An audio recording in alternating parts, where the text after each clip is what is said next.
Ya, kami ajak Anda berbincang terkait tren imunisasi yang menurun selama pandemi bersama dokter spesialis anak, Dr. Melia Yunita di Eka Hospital Cibubur. Selamat siang, Dr. Lia. Halo, selamat siang.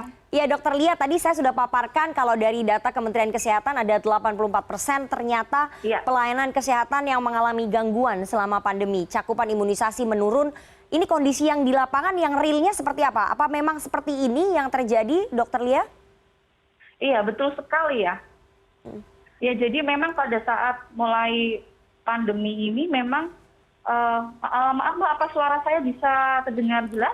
Suara Anda terdengar sangat jelas sekali, Dr. Lia. Silakan dilanjutkan. Oke, terima kasih. Iya, jadi betul sekali. Memang sejak dimulainya pandemi sekitar bulan Februari Maret, itu kan memang kita untuk fasilitas kesehatan seperti puskesmas, posyandu itu banyak yang tutup ya Mbak.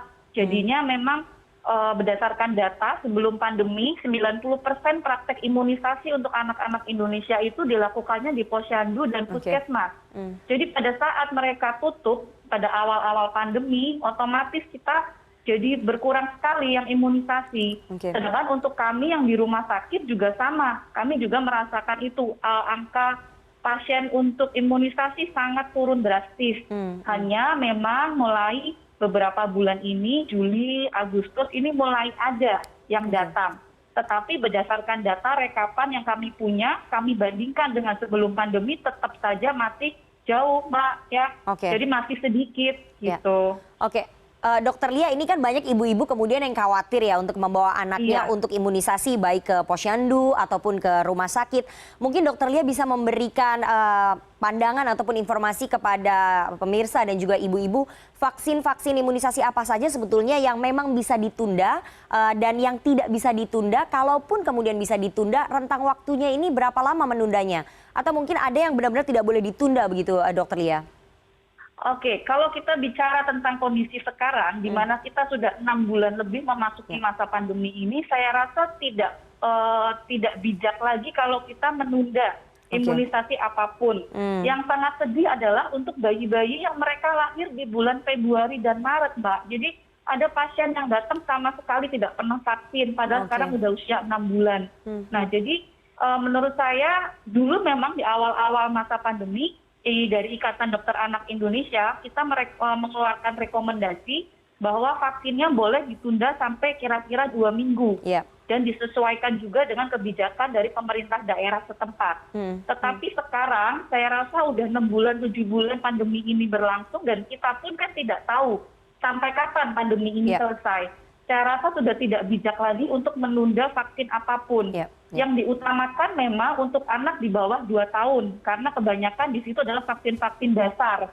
Jadi saya ingin mengajak juga pada ibu-ibu yang semua nonton ini, jangan takut untuk imunisasi. Kami semua sudah mengeluarkan rekomendasi dan menerapkan aturan-aturan protokol kesehatan untuk mengurangi risiko untuk tertular COVID, karena kan selama ini kan pada takut ke tempat pelayanan kesehatan karena takut tertular COVID atau apa. Tapi kan kita sudah punya rekomendasi, kita sudah berusaha memisahkan pelayanan, ada jam-jam untuk anak vaksin, ada jam-jam untuk anak sakit, dokternya juga berbeda, tempatnya juga berbeda. Jadi saya pengen ngajak ibu-ibu yang masih takut untuk membawa anaknya vaksin ya, karena kita udah terlalu lama menunda-nunda, kita takut akan terjadi KLB seperti yang tadi sudah disebutkan kan. Kita ada KLB polio, difteri, itu mengerikan sekali. Kita nggak pengen itu terjadi lagi di anak-anak kita. Gitu. Tidak bijak untuk menunda vaksin karena dikhawatirkan akan terjadi KLB ataupun wabah. Tapi selain terjadi KLB ataupun wabah, akibatnya apa jika kemudian cakupan imunisasi ini terus menurun, Dokter Lia? Oke, gini, jadi kita itu ada yang namanya herd immunity, ya. Tidak semua anak itu bisa menerima vaksin. Ada anak-anak yang dengan kondisi tertentu, misal dia dengan pengobatan yang memakai obat steroid dalam jangka waktu lama, anak-anak dengan penyakit imunodefisiensi, itu biasanya kita harus menangguhkan vaksin untuk mereka. Nah, kita berharap dengan cakupan imunisasi yang tinggi, herd immunity yang cukup, pada populasi yang tidak bisa atau belum berkesempatan menerima vaksin, juga mereka akan ikut tercover oleh herd immunity itu.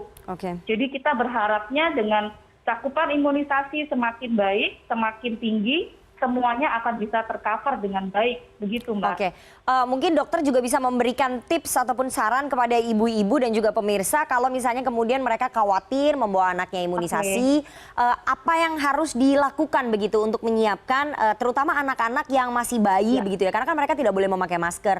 Menyikapi Iya, betul, kondisi ini betul. seperti apa? Apa yang harus dilakukan jika ingin melakukan imunisasi bagi anak-anak mereka, bagi bayi-bayi dan juga balita ke posyandu ataupun ke rumah sakit, Dok? Iya, saran saya, tips-tips yang bisa dilakukan, yang pertama cari informasi di mana tempat imunisasi terdekat dari rumah. Jadi kadang-kadang itu ada pasien yang di sini, bisa di kota besar ya, mereka tinggalnya di mana, misal tinggal di Cibubur, tapi untuk imunisasi harus sampai ke rumah sakit yang jauh-jauh. Saya rasa itu kurang bijak, kita juga PSBB, kita menghindari keluar-keluar rumah yang terlalu jauh. Jadi yang pertama carilah tempat imunisasi yang terdekat mungkin dengan lokasi.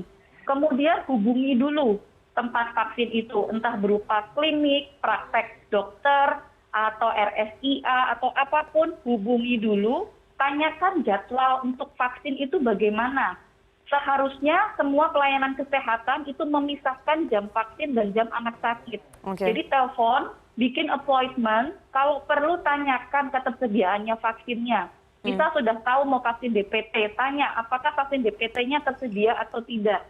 Jadi tidak mubazir, datang udah ke tempat pelayanan kesehatan, ternyata vaksinnya habis, ya. Kemudian kalau sampai, kadang-kadang kan gini tuh Mbak, suka lupa, dulu sudah pernah vaksin belum ya, kemudian bukunya hilang misal. Nah kalau sampai harus didobel, asal memenuhi jarak waktu tertentu itu tidak masalah, ya. Kemudian jangan takut dengan vaksin ganda. Jadi kadang itu dokternya suka menyarankan, Bu, hari ini vaksinnya langsung ya, 2 macam, langsung suntik paha kiri, paha kanan. Nah, itu namanya vaksin ganda. Itu sebenarnya sangat-sangat aman dan direkomendasikan. Cuman kadang memang masyarakat kan suka takut, Dok, nanti anaknya sakit, nanti demam nggak ya, Dok, kalau vaksinnya double-double. Nah, itu semua tidak betul ya. Sudah ada penelitiannya bahwa vaksin ganda itu tidak meningkatkan efek sampingnya. Bukan berarti kalau di 2 kali langsung lebih demam lagi, itu tidak ya. Kemudian jangan lupa selama di rumah sakit perhatikan protokol kesehatannya. Kalau anaknya di atas 2 tahun boleh pakai masker, tapi kalau di bawah 2 tahun ya jangan. Mungkin face shield masih bisa. Kalau bayi-bayi mau pakai stroller bisa ditutupin dengan plastik ya.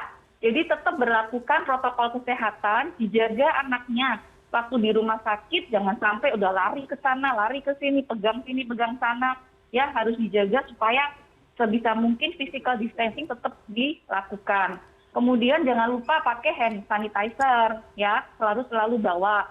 Kemudian saran saya begitu selesai vaksin, sudah pulang sampai rumah harus langsung mandi dan ganti baju untuk semua, baik yang vaksin ataupun yang mengantar, gitu. Dan jangan lupa juga pastikan kondisi pengantar dan kondisi anak yang mau divaksin itu sehat semua, ya dalam kondisi fit untuk divaksin. Kira-kira begitu ya Mbak. Oke, dokter ini terakhir, apakah kemudian ada mekanisme jemput bola? Tadi kan dokter sudah mention bahwa ibu-ibu sebaiknya make appointment begitu ya, membuat janji, memastikan bahwa vaksinnya itu ada, kemudian dokter anaknya itu praktek begitu di jam-jam yang memang diinginkan oleh ibu-ibu. Tapi apakah ada mekanisme jemput bola, seperti kemudian vaksin dilakukan berkeliling dari satu rumah ke rumah lain, seperti tes PCR ataupun rapid test begitu, Dok?